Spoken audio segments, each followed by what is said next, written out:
Well, as I mentioned at the beginning, we are starting this short series on this book, Thessalonians. First Thessalonians, 2 weeks, next week, third week, and Second Thessalonians, with a theme called Living Ready, Faithful in the Waiting. And before I get into today's passage, let's take a moment to see where we are in the story. Because today's story is chapter 5. Let's see what's happening in this book from 1 to today, where we are, chapter 5, verse 1 to 11. So who wrote this book, the First Thessalonians? Who wrote?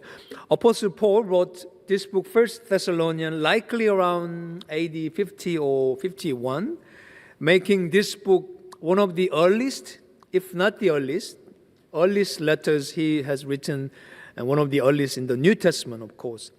So to whom was it written? It was written to a small young church in Thessalonica, which is a major city in the northern Greece. Paul and Silas had planted this church during one of their missionary journeys, but due to persecution, they had to leave this quite quickly from Acts 17.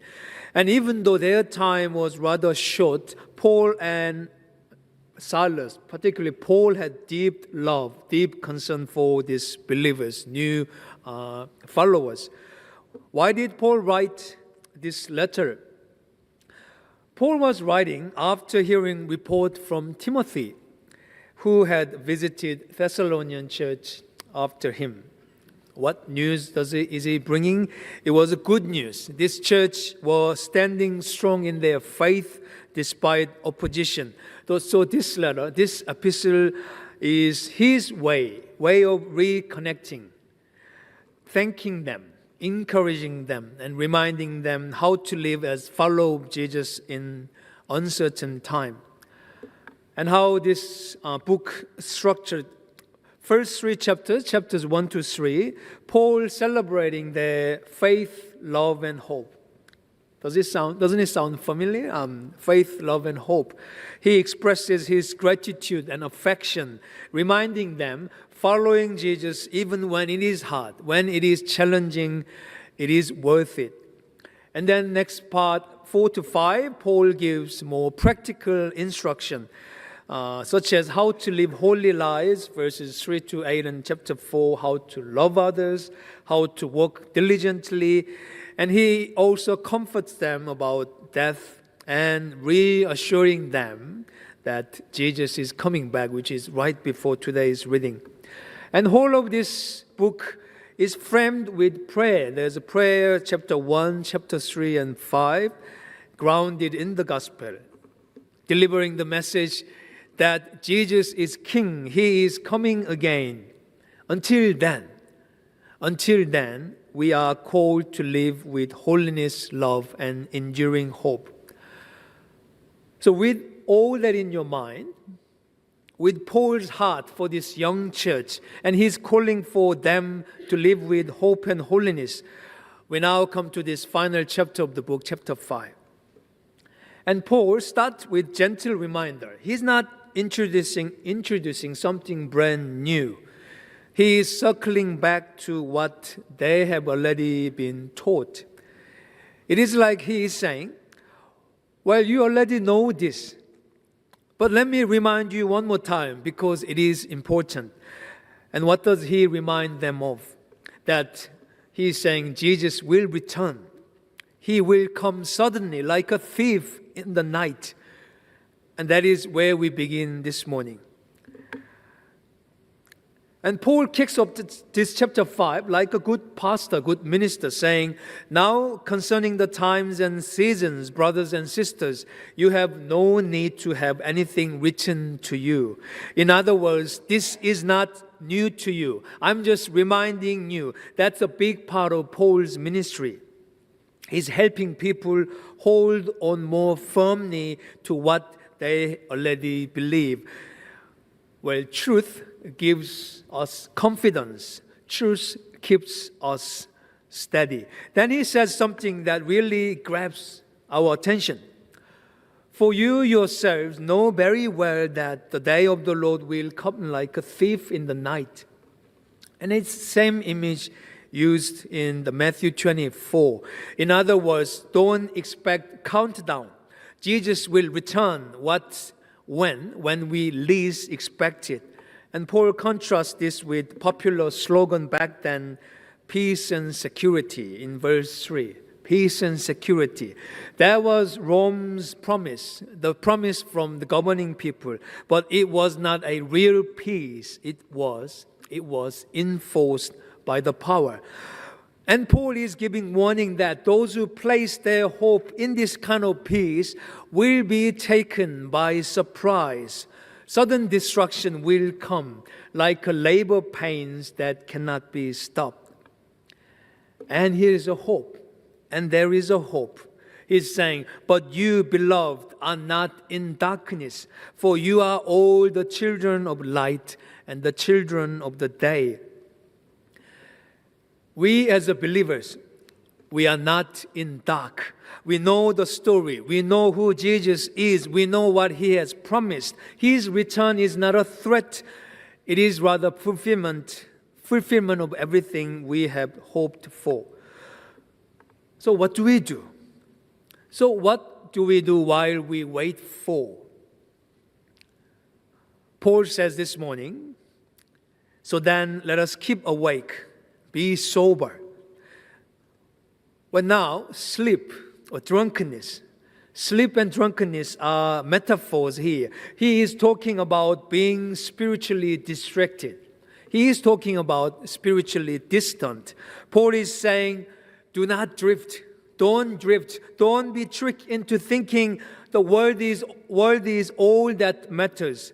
Stay awake. And then he says, gear up. But since you belong to the day, let us be sober and put on the breastplate of faith and love, for the helmet, for the salvation, the hope of salvation. And that echoes in Thessalonians chapter 1, faith, love, and hope. Faith, love, and hope. But he described them as an armor. Faith keeps us steady when things shake. Love holds us together even when it's hard. And hope lifts our eyes when life gets heavy. And here's why we can live that way. Here is why. For God has not destined for us for wrath, but not obtaining salvation through our Lord Jesus Christ, who died for us, so that whether we are awake, whether we are asleep, we may live with Him, from the last part of the reading. And that little phrase, the little one, for us, changes everything. Gospel is not distant, it is personal. Jesus gave His life for you, so we belong to Him. You belong to Him now and forever. And this passage isn't about just predicting the date. It is about how we live. It is about knowing what's already true. Jesus died, He rose, He is coming again, and that changes everything. That changes everything. Now, before we get into the last verse in the reading, I want to pause. Let us pause with this one word. Therefore. Therefore. This word in Greek called dido, and Paul is using this quite often. This therefore quite often, but not just move from conversation alone. For him, it is like a turning point. Turning point bridge between what God has done and how we now live in purpose. What God has done and how we live. Let's see his pattern. Romans 12, he says, it's a bit small. Therefore, offer yourselves as a living sacrifice. Ephesians, he says, therefore, walk worthy of your calling. And today's reading, therefore, encourage one another. In all that, he is saying God acts. Therefore, we live differently. God initiated this. Therefore, we live something differently. We do something differently. Not because we are trying to earn anything, but because but because we have already received everything. And we call that as grace. That is grace. And when Paul says, therefore encourage one another and build each other up, he is saying, in the light of all this, Jesus is coming. Your salvation, your identity, that is how we respond. Encouragement is not a side activity. It's essential to Christian living. The word Paul's using for encouragement is called parakaleo. That means coming alongside someone or speak courage into them. Coming alongside someone, speak courage into them.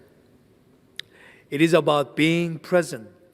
It is about noticing someone's need.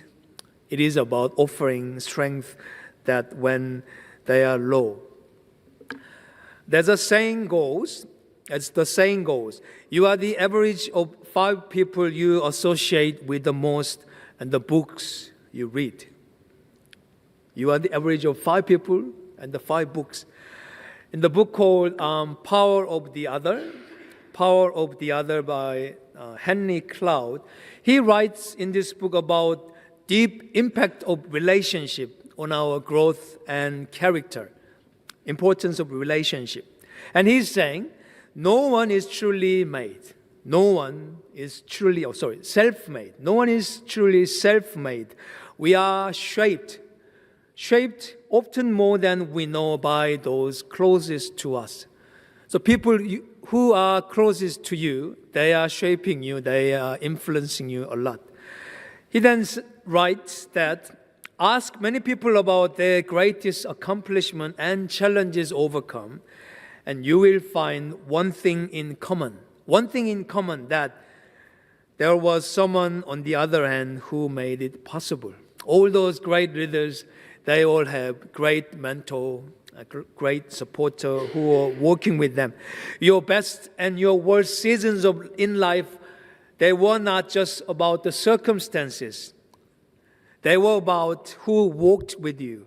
The people around you can lift you up. People around you can pull you down. And that is what encouragement matters. He then adds, no one is self-made. Think about this. He got this example. Henry Ford, we got the automobile car. He had Thomas Edison. Mark Zuckerberg, Facebook man, he had Steve Jobs. Bill Gates had Warren Buffett. Jack Nicklaus, he had the manager, Jack Grout. Michael Jordan had Phil Jackson, the manager, and Sheryl Sandberg had Larry Summers. Even the great leader had someone who helped them get there. There's no other way. There is no other way. Real growth involves humbly reaching out and embracing the power of the other. Paul knew this. He had Barnabas, he had Silas, he had Timothy, and now he's telling us, be that person for someone else.